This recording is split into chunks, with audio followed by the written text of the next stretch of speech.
Shalom Bapak Ibu Saudara sekalian, kita berjumpa lagi dalam acara Manarima hari ini.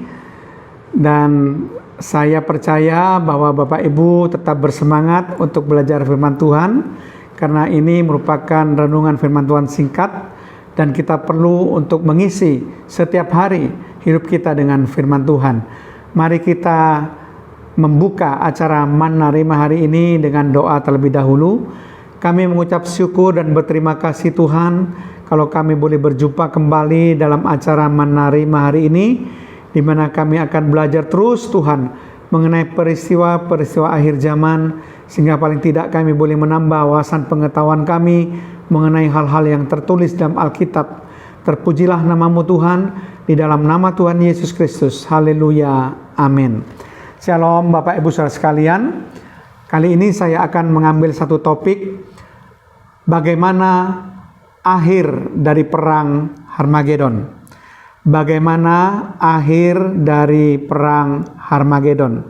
Kita mengerti bahwa Tuhan Yesus datang kedua kali menjejakkan kakinya di Bukit Zaitun, dan di situ terjadi perang antara Tuhan Yesus dengan bala tentaranya melawan Antikristus, dengan raja-raja di bumi dan tentaranya dan segala pengikutnya. Nah, itu dapat saudara lihat dalam Sakaria pasal 14 ayat yang keempat. Di situ dikatakan pada waktu itu kakinya, ini huruf besar, kaki Yesus akan berjejak di Bukit Zaitun yang terletak di depan Yerusalem.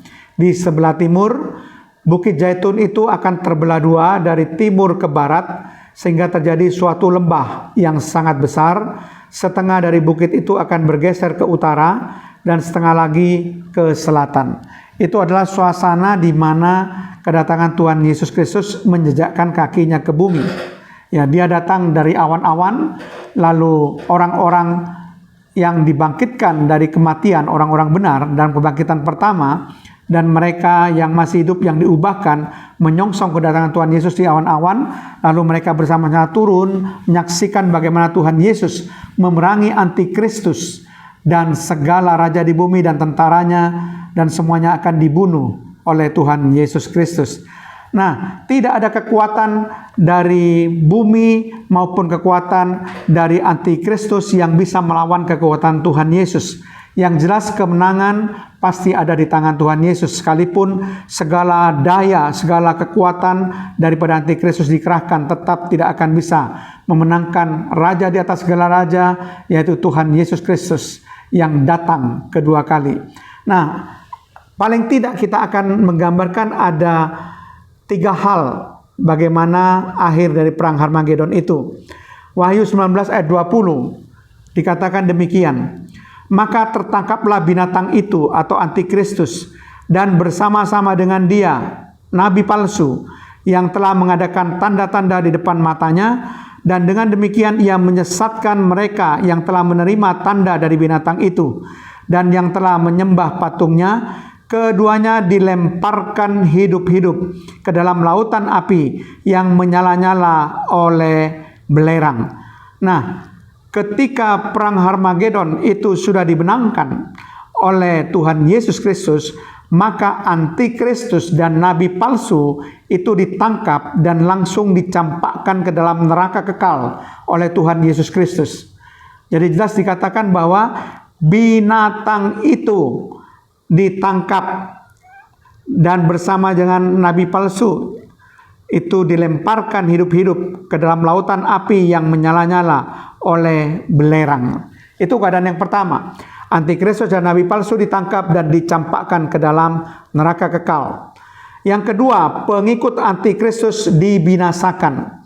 Wahyu 19 ayat 21 dikatakan, dan semua orang lain, yaitu pengikut Antikristus, dibunuh dengan pedang yang keluar dari mulut penunggang kuda itu, dan semua burung kenyang oleh daging mereka. Jadi semua pengikut Antikristus yang tidak percaya kepada Yesus itu akan dibunuh oleh pedang. Jadi dibunuh semuanya. Tidak ada satupun yang tersisa di sini. Jadi saudara-saudara sekalian, korban perang Harmagedon itu memang begitu banyak dan dahsyat sekali, karena Tuhan Yesus mengadakan penghakiman yang sangat luar biasa. Mereka semuanya dibunuh oleh Tuhan Yesus Kristus. Dan hal yang ketiga yang terjadi, iblis ditangkap dan dirantai dalam jurang maut selama 1000 tahun. Wahyu 20 ayat 1 sampai 3. Lalu aku melihat seorang malaikat turun dari surga, memegang anak kunci jurang maut dan suatu rantai besar di tangannya. Ia menangkap naga, si ular tua itu, yaitu iblis dan setan, dan ia mengikatnya 1000 tahun lamanya, lalu melemparkannya ke dalam jurang maut dan menutup jurang maut itu dan memeteraikannya di atasnya, supaya ia atau iblis jangan lagi menyesatkan bangsa-bangsa sebelum berakhir masa 1000 tahun itu. Kemudian daripada itu ia akan dilepaskan untuk sedikit waktu lamanya. Jadi Antikristus dan nabi palsu dicampakkan ke dalam neraka kekal, pengikut Antikristus dibunuh, dan iblis ditangkap dan dirantai selama 1000 tahun sehingga tidak bisa mengacau atau tidak bisa lagi mengganggu penghuni kerajaan 1000 tahun damai yang merupakan orang-orang yang benar, orang-orang yang ditebus, yang akan memerintah dalam kerajaan 1000 tahun damai. Amin.